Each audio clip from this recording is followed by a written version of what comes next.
Cartoon TV. Rampur गांव में आजकल बहुत ही अजीब अजीब सी घटनाएं हो रही थीं, जिस वजह से गांव के लोग बहुत ही परेशान रहते थे। आइए देखते हैं कि क्या हुआ ऐसा रामपुर गांव में। गांव के बीच में बने चबूतरे पर बैठकर दो औरतें कमला और रानी आपस में बातें कर रही थी। क्या हाल है तुम्हारे कमला बहन? क्या बताऊं मैं तुमको रानी बहन, दिन भर घर का काम करो फिर भी सास के ताने सुनो। हाँ, ये तो घर घर की कहानी है। हाँ, अपना बस चलता भी तो नहीं, वरना चुप तो मैं भी रहने वाली नहीं थी। खैर जाने दो, तुम कैसे समझोगी, तुम्हारी तो सास भी नहीं है। तभी वहां सरला भी आ जाती है। उन दोनों को बातें करता देख कहती है, सही कह रही हो रानी बहन तुम। यहाँ तो दो घड़ी चैन से बैठकर अपने पति से बात भी नहीं कर सकते। पता नहीं कैसे पता चल जाता है, तभी के तभी कोई काम बता देंगी। मन तो करता है कि बस। ऐसा कहकर सरला गुस्से में अपना पैर पटक कर चुप हो जाती है। कोई बात नहीं सरला बहन, सब ठीक हो जाएगा। हाँ कमला, तुम तो यही कहोगी, तुम्हारे तो ठाठ है, कोई परेशान करने वाला है नहीं। ऐसा कहकर वो तीनों हंसने लगती हैं। तभी उनको गोलगप्पे बेचने वाली की आवाज कानों में सुनाई देती है। वो देखती है कि एक बहुत ही सुंदर औरत गोलगप्पे बेच रही है। वो तीनों उठकर उस गोलगप्पे वाली के पास पहुंच जाती हैं। वहां पहुंचकर कमला कहती है, अरे तुम तो एक औरत हो, तो तुम क्यों गोलगप्पे बेच रही हो? अरे गोलगप्पे बेचना कौन सा गलत है, ये तो कोई भी कर सकता है। हमने तो पहली बार देखा है, लगता है तुम नई आई हो यहाँ। हाँ, मैं पास के गांव से आई हूँ, मेहनत की खाते हैं हम। क्या आप लोग हमारे गोलगप्पे नहीं खाओगे? अरे क्यों नहीं, हम भी देखें कैसे गोलगप्पे बनाती हो तुम। चलो खिलाओ अपने गोलगप्पे हमें। उसके बाद कमला और रानी गोलगप्पे खाने लगती हैं, पर सरला गोलगप्पे नहीं खाती। उसको देखकर गोलगप्पे वाली कहती है, अरे क्या हुआ बहन, आप गोलगप्पे नहीं खा रही हैं? फिक्र मत करो, एक दिन खाकर आप मोटी नहीं हो जाओगी। सरला उसकी बात सुनकर हंसने लगती है और कहती है, अरे अरे नहीं नहीं, वो मैं बाहर का खाना कम खाती हूँ, और कोई बात नहीं, मेरी सहेलियों को खाने दो। कमला और रानी मजे से गोलगप्पे खाने लगती हैं। गोलगप्पे खाने के बाद कमला कहती है, अरे वाह गोलगप्पे वाली, क्या गोलगप्पे बनाए हैं तूने। बहुत ही स्वादिष्ट, मजा आ गया खाकर। ऐसे गोलगप्पे तो मैंने अपनी जिंदगी में कभी नहीं खाए। मैं तो रोज खाऊंगी तुम्हारे गोलगप्पे, तुम रोज आया करो यहाँ। ऐसा कहकर कमला हंसने लगती है। तब गोलगप्पे वाली कहती है, हाँ हाँ बहन जी, भला ये भी कोई कहने की बात है, अब तो मैं रोज आऊंगी आपके गांव गोलगप्पे बेचने। उसके बाद गोलगप्पे वाली वहां से चली जाती है और वो तीनों भी अपने अपने घर चली जाती हैं। फिर अगले दिन सुबह जब सरला नदी से पानी भरने जाती है तो वहां गांव की दो औरतें उसको मिलती हैं। सरला को देखकर वो सरला से कहती है, अरे सरला बहन, तुमको पता है क्या कमला और रानी कहाँ गए हैं? तुम लोगों की तो खूब जमती थी। कहाँ गई हैं? क्या मतलब, अपने घर पर होगी और कहाँ जाएंगी? लगता है सरला को पता नहीं अब तक। क्या नहीं पता, कोई मुझे बताएगा क्या हुआ है? अरे कल रात से वो दोनों गायब हैं। गांव वाले तरह तरह की बातें बना रहे हैं। हाँ, और लोग तो ये भी बोल रहे हैं कि वो लोग भाग गई हैं किसी के साथ। सरला को ये बात सुनकर बहुत ही गुस्सा आता है और वो गुस्से से कहती है, दिमाग खराब हो गया है क्या तुम लोगों का? बिना सच जाने कुछ भी बोल दो किसी के बारे में, पहले पूरा सच तो जान लो तब बोलो किसी के बारे में। अरे हम पर क्यों गुस्सा कर रही हो, हमने कौन सा बोला ये तो गांव वाले बोल रहे थे, जैसा हमने सुना वैसा तुमको भी बता दिया। ऐसा कहकर वो दोनों औरतें वहां से चली जाती हैं। सरला भी पानी भरकर वहां से चली जाती है। शाम को वही गोलगप्पे वाली फिर से गांव में आती है और अपने गोलगप्पे बेचने लगती है। तभी वहां चमन और कालू नाम के दो लड़के भी आ जाते हैं। इतनी सुंदर गोलगप्पे वाली को देखकर वो कहते हैं, देख भाई कालू, ये गोलगप्पे वाली तो बड़ी ही सुंदर है, इसके तो गोलगप्पे भी उतने ही अच्छे होंगे। हाँ भाई चमन, चल वहाँ चलकर गोलगप्पे खाते हैं। ऐसा कहकर चमन और कालू उस गोलगप्पे वाली के पास जाते हैं और कहते हैं, अरे गोलगप्पे वाली, जरा हमको भी तो अपने गोलगप्पे खिलाओ। हाँ हाँ क्यों नहीं, जरूर खिलाएंगे आपको, हमने गोलगप्पे खिलाने के लिए ही तो रखे हैं। ऐसा कहकर वो गोलगप्पों की 2 प्लेट उन दोनों को देती है। दोनों गोलगप्पे खाने लगते हैं। गोलगप्पे खाते खाते कालू कहता है, वाह क्या गोलगप्पे हैं, मजा आ गया, मजा खाकर। वो दोनों उस गोलगप्पे वाली के सारे गोलगप्पे खा जाते हैं, जिसे देखकर गोलगप्पे वाली कहती है, अरे आप दोनों तो मेरे सारे गोलगप्पे खा गए, कहीं आप लोगों का पेट ना खराब हो जाए। कुछ नहीं होगा हमको, हम दोनों बहुत ही ताकतवर हैं। ऐसा कहकर कालू हंसने लगता है। वैसे क्या आप कल भी आएंगी यहाँ अपने गोलगप्पे लेकर? गोलगप्पे वाली कुछ नहीं कहती और वहां से बिना बोले चली जाती है। उसके बाद चमन और कालू भी वहां से चले जाते हैं। ज्यादा गोलगप्पे खाने की वजह से रात को उन दोनों के पेट में दर्द होने लगता है। अरे मर गया रे, कितना पेट दर्द कर रहा है, ये गोलगप्पे तो हमें भारी पड़ गए। हे भगवान मेरा पेट, ओ कितना तेज दर्द हो रहा है पेट में। सही कह रहा है चमन भाई, मेरे पेट में बहुत तेज दर्द हो रहा है, मर गया रे, अरे मर गया मैं, समझ में नहीं आ रहा क्या करूं, दर्द सहन नहीं हो रहा अब तो। उई माँ। कालू और चमन पेट पकड़कर बैठे होते हैं और दर्द से करा ही रहे थे कि तभी वो गोलगप्पे वाली उनके पास आती है और हंसते हुए कहती है, क्या हुआ, ऐसे क्यों बैठे हो, पेट में दर्द हो रहा है क्या तुम लोगों के? तुमको पता था क्या, क्या मिलाया तुमने इसमें, बताओ हमें बताओ। इससे पहले वो और कुछ बोलते, गोलगप्पे वाली चुड़ैल में बदल जाती है। गोलगप्पे वाली को चुड़ैल बनता देखकर वो दोनों डर जाते हैं और वहां से भागने लगते हैं और भागते भागते कहते हैं, भागो भागो, चुड़ैल चुड़ैल, अरे मर गए रे, ये गोलगप्पे वाली तो चुड़ैल निकली, अब हम क्या करेंगे, ये हमें छोड़ेगी नहीं अब। भागो भागो और अपनी जान बचाओ, अगर इसने आज हमको पकड़ लिया तो हमको नहीं छोड़ेगी। चुड़ैल चुड़ैल, कोई बचाओ हमें। कोई उन दोनों की मदद करने को आता, इससे पहले ही वो चुड़ैल उन दोनों को पकड़ लेती है। अब कौन बचाएगा तुम दोनों को मुझसे आज, नहीं छोड़ूंगी तुम दोनों को। ऐसा कहकर वो उन दोनों को मार देती है। अगले दिन वो चुड़ैल फिर से गोलगप्पे वाली का भेष बदल कर आती है और लोगों को अपने गोलगप्पे खिलाती और रात में लोगों को मार डालती है। गांव में लोगों के गायब होने और मरने से गांव वाले परेशान हो जाते हैं। सब मिलकर एक सभा बुलाते हैं। उस सभा में सरला भी अपने पति रमन के साथ जाती है। अरे गांव वालों, पता नहीं हमारे गांव में ये क्या हो रहा है, कुछ समझ में नहीं आ रहा। हम सब गांव वालों को मिलकर इस समस्या का समाधान निकालना पड़ेगा, वरना अगर गांव के लोग ऐसे ही मरते रहेंगे तो एक दिन ये पूरा गांव खाली हो जाएगा। किसी के पास कोई उपाय है तो बताओ। तभी सरला का पति रमन कहता है, पर सरपंच जी, हमको तो ये पता ही नहीं कि ये सब कौन कर रहा है, हम कैसे उपाय बता सकते हैं। सही कह रहे हो रमन बेटा, पर हम ऐसे हाथ पर हाथ रखकर तो नहीं बैठ सकते ना, कुछ ना कुछ तो सोचना पड़ेगा। अपने और अपने गांव के लोगों को बचाने के लिए कुछ ना कुछ तो करना ही पड़ेगा हमें। सब लोग आपस में बातें करना शुरू कर देते हैं, पर कोई भी उस समस्या का कोई समाधान नहीं निकाल सका और बिना कोई उपाय निकाले वो सभा भी वहीं समाप्त हो गई। सब लोग अपने अपने घर चले जाते हैं। शाम को वो गोलगप्पे वाली चुड़ैल अपने गोलगप्पे बेचने फिर से उस गांव में आती है। सरला उस गोलगप्पे वाली के पास जाकर कहती है, अरे ओ गोलगप्पे वाली, जरा मुझे गोलगप्पे तो खिलाना, आज कुछ चटपटा खाने का मन कर रहा है, पता नहीं क्यों। हाँ हाँ बहन, ये लो, खाओ खाओ। तभी सरला की नजर गोलगप्पे वाली के पैरों पर पड़ती है। उसके पैर उल्टे होते हैं। वो समझ जाती है कि ये सब इसी का किया धरा है। सरला फिर भी उसके गोलगप्पे खाकर वहाँ से चली जाती है और घर जाकर अपने पति रमन को सारी बात बताती है। उसकी बात सुनकर उसका पति रमन कहता है, तुम पागल हो गई हो क्या सरला, क्यों अपनी जान जोखिम में डाली? जब तुमको उस गोलगप्पे वाले की असलियत पता चल गई थी तो तुमने उसके गोलगप्पे क्यों खाए? मैंने कोई अपनी जान जोखिम में नहीं डाली जी। आपने देखा ना, हमारे गांव में जितनी भी लाशें मिली वो सिर्फ आदमियों की थी। अभी तक सिर्फ औरतों की गायब होने की खबरें ही आ रही हैं। उस चुड़ैल ने अभी तक किसी औरत को नहीं मारा है। मुझे लगता है वो सिर्फ आदमियों को ही मारती है। लेकिन सरला, औरतें भी तो गायब हो रही हैं, और अगर वो सच में चुड़ैल निकली तो तुम उसका मुकाबला कैसे करोगी?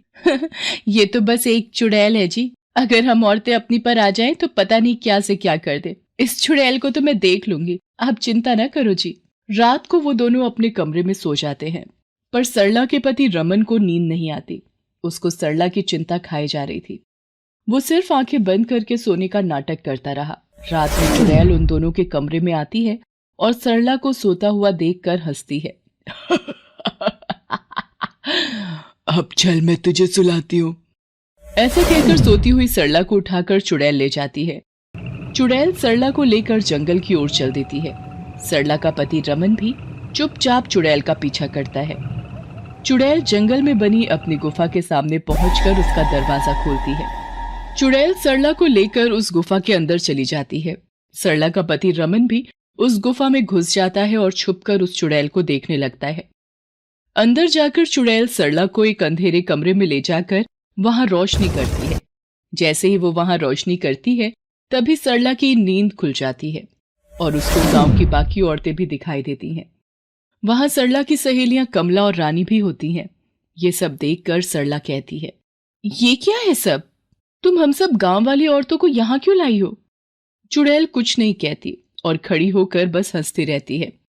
तभी उसकी सहेली रानी बोलती है, अरे सरला बहन, ये चुड़ैल पूर्णिमा के दिन हम सब गांव वाली औरतों की बलि देगी, बचा लो हमें।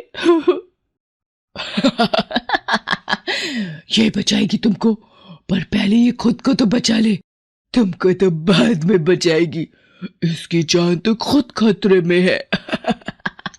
तभी वहां सरला का पति रमन जलती हुई मशाल लेकर आ जाता है और चुड़ैल से कहता है, सरला की जान नहीं, तेरी जान खतरे में है चुड़ैल। उसके बाद रमन कुछ जलती मशालें गांव वाली औरतों को दे देता है। चुड़ैल, तूने हमें बहुत परेशान किया, गोलगप्पों की कसम, तुझे तो मैं बिल्कुल भी नहीं छोड़ूंगी अब। ऐसा कहकर वो सब औरतें चुड़ैल के ऊपर मशाल फेंक देती हैं। मशाल की वजह से चुड़ैल जलने लगती है। जाने दो मुझे, मर गई रे। चुड़ैल थोड़ी देर में ही जलकर भस्म हो जाती है। उसके बाद वो सब लोग निकलकर गांव में आ जाते हैं और गांव वालों को उस चुड़ैल के बारे में बताते हैं। उस दिन के बाद से रामपुर गांव में ना कोई गायब हुआ और ना ही किसी की लाशें मिली। संतपुरा नाम का एक गांव था। वहाँ एक लड़का राकेश शहर में जॉब किया करता था। वह जल शक्ति विभाग में काम करता था।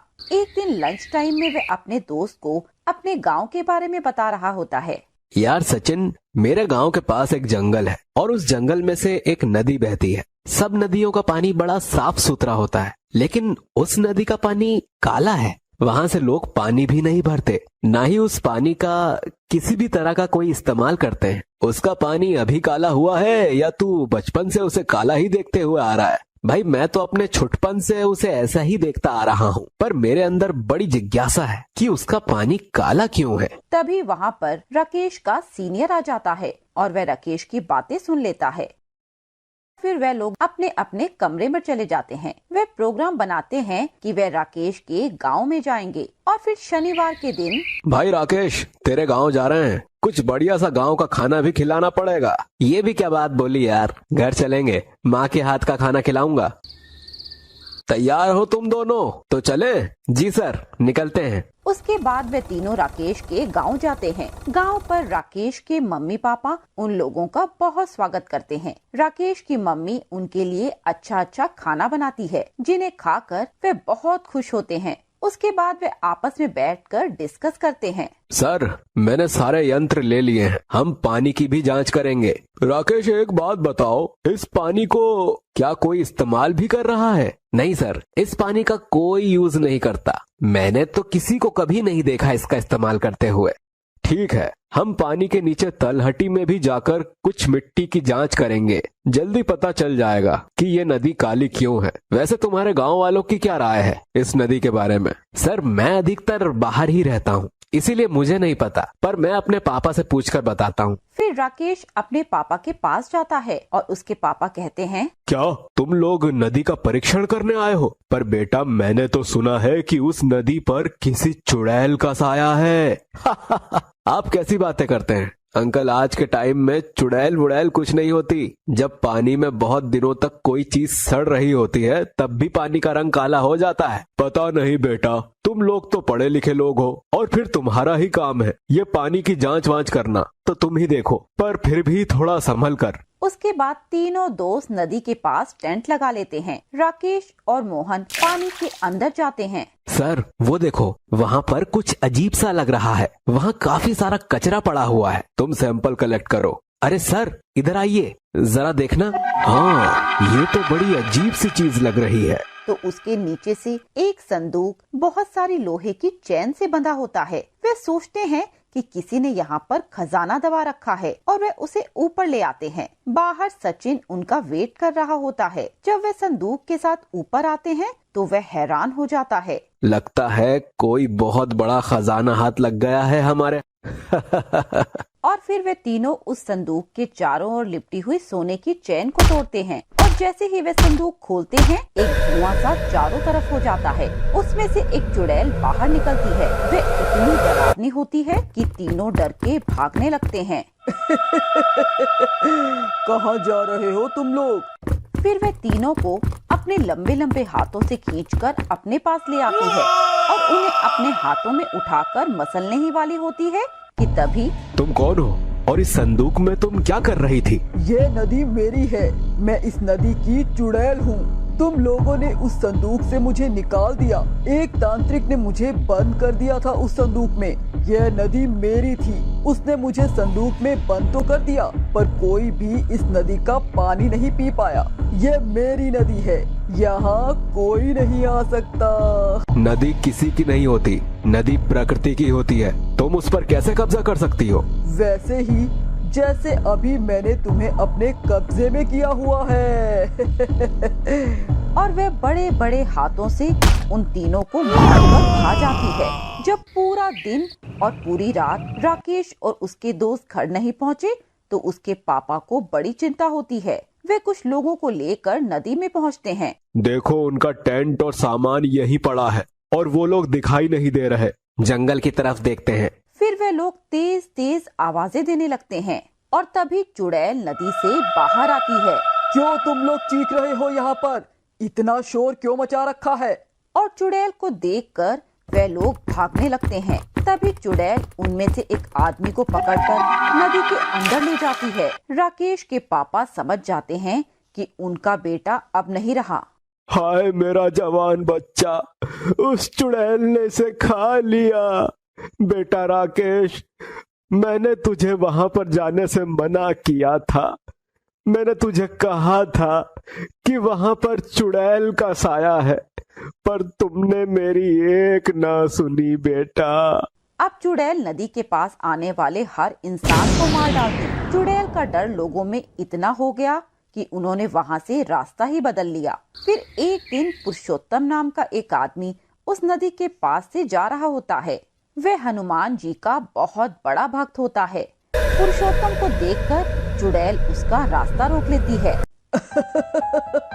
कितने दिनों बाद फिर कोई इंसान यहाँ से गुजर रहा है। तुम तो चुड़ैल हो, तुम कितनी डरावनी और गंदी लग रही हो। तेरी इतनी हिम्मत, तू मुझे ऐसे बोले?